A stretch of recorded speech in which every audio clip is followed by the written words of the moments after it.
Hello again, and thank you for clicking on to Coffee Break with Police Experts for Police Magazine. I'm Doug Wyllie, here with my good friend Nick Greco. We're at ILETA 2023 here in St. Louis, Missouri. We talked earlier, Nick, in a different segment about CIT and how officers are responding to people with mental health crisis, emotional well-being issues. We also began to touch on a topic that I want to get a little further into here about officer mental health. And when you and I first met, that was really the principal objective of our mission together, was ensuring officer well-being and mental health, self-care, buddy care, intervention for officers, and the ability to say, hey, are you okay, kind of thing.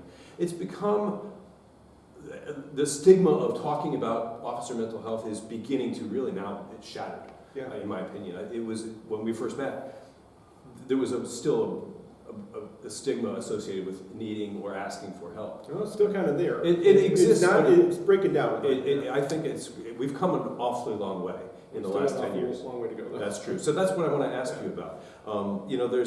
We talk about CIT being mandated and what have you. Mandating officer wellness training, that's a tough one. That's a tough nut to swallow for even you and me who are really into this stuff.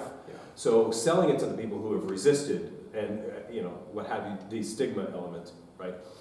How do we talk about instituting and putting into place the type of training that is required? You can't just walk in and say, are you okay? And be able to respond to someone who says, no, I'm not.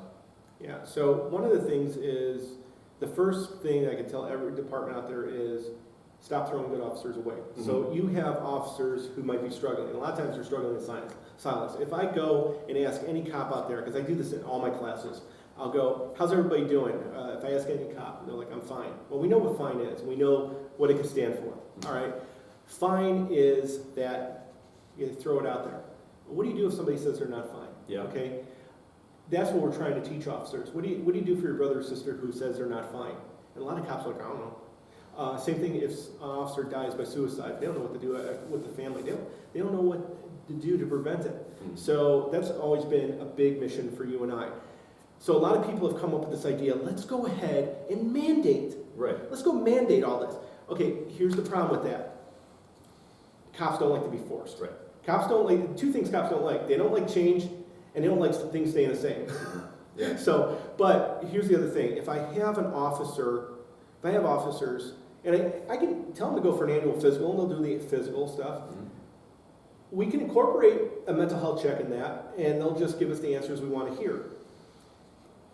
You can't just do that. What you need to do, and when I do talk to departments, and they bring me in, we do trainings and things like that, I say, this has got to be the top down. A lot of times I have sheriffs or deputy chiefs, and it goes from the top down. The sheriff, deputy chief, whatever, if they're buying into this wellness, then everyone in the rank and file start getting into it as well. If you say, okay, we're going to have wellness checks, we would encourage you to go.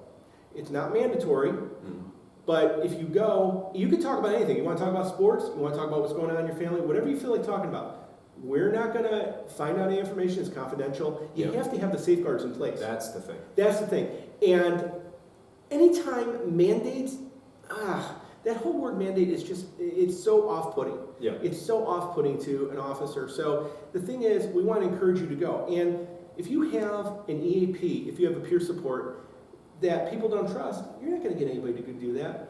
And if I have an officer who's already getting treatment, because I'll speak to this because I do have an officer who came to me and said, hey, they're trying to mandate me to go to this. I told him, look, I got 2 therapists already. I'm good, man. I'm going to my own people. Why are you going to force me to go to it? So, we worked it through. We talked with the, lieutenant and the captain. They're like, yeah, okay, it's fine. But it was like, we're checking off a box. No, don't check off the box. That's not what this is about. This is about encouraging people to go and talk and having that ability to do that. Now, I give an example from another major police department. They actually embed the psychologists in the various divisions of the police department. In the psychologists, they know the psychologists. And so the cops are like, hey, how you doing, doc? And they know that they can go to that person. And that behavioral services section is supportive of the police officers. And they have a trust factor there. So you can't just come in and say, hey, I have Dr. Smith, and we're going to partner with him or her and say, you can go to that. Who's Dr. Smith? Yeah. Okay, you have to build this relationship, just like we teach somebody in CIT to build a relationship. I don't go in there and say, hey, Doug, you gonna kill yourself today? I can't, there's no report. We have to build that relationship with our officers and present this in a way that not only the rank and file will understand it and believe in it, but we have the top down that are going for it, and we present it in a way that, hey, this is something, we care about you. But it's got to be more than lip service, because we care about you, but we're not going to give you work-life balance. We're going to mandate overtime. We're going to, cut holidays for you. That gives the wrong message. You have to be behind that whole thing.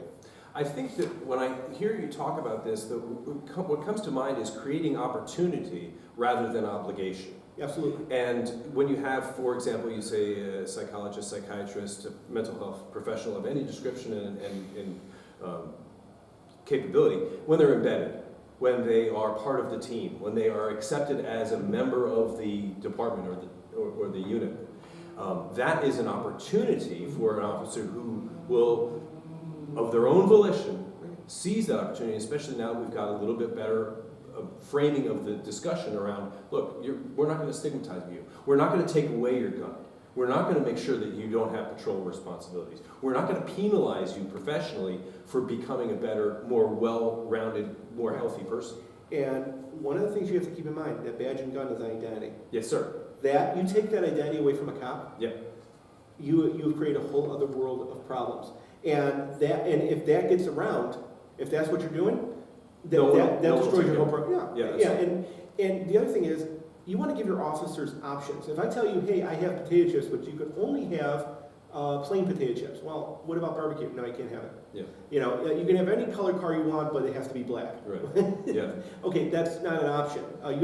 You have a choice, but you must go. No, people want to have choices. We teach people in CIT you want to give people options and choices. Right. They may not like all of them, but they have a choice. In this, if you're not creating that trust, if you're believing that officers are a liability rather than an asset, if you're not willing to work with your people and try to promote mental health and try to keep them, then you're going to lose more officers. And when we talk about retention, everyone's like on recruitment right now, but you have to think about that retention. Can you afford to lose any more people? Right. Because you don't have a backfill. Right. And you're talking about retention from the perspective of stop throwing good officers away. Absolutely. And stop alienating the officers who would otherwise have a long and productive career, who then shut themselves off, become unproductive, counterproductive, become unhelpful on patrol because they haven't addressed taking care of number one. Right. It becomes a self-fulfilling prophecy because everyone sees, oh, this guy has a problem and he's doing this, and it's like, well, the department doesn't support me. And it just builds up and snowballs. But there are officers out there that I've interviewed, you've interviewed, that have come back stronger from substance use, from post-traumatic stress, from suicide, or a combination thereof. And they come back stronger to their department, saying, you know what's even more important? They are a symbol of that department saying, you know what? We saw you were suffering in silence. We saw you needed help. We got you the help. And you know what? For your brothers and sisters, we're going to support you. And that sends a message to the whole department. And that's one of the things we do with another venture that I'm in Protecting the Guardian. We look at protecting the Guardian, that we are the protectors of our brothers and sisters, that we have to reach out and take care of one another. When an officer says they're fine, it's like, well, what does that really mean? What do you mean you're fine? You haven't done X, Y, and Z, and I'm worried about you. And I really want to, try to find out what's going on with you. I'm here for you. You know you can always talk to me. People who have attempted suicide, one of the biggest things they've said, when they said the survivors, they've said, the reason I tried to take my own life was because I thought nobody was there to talk with me. Nobody cared.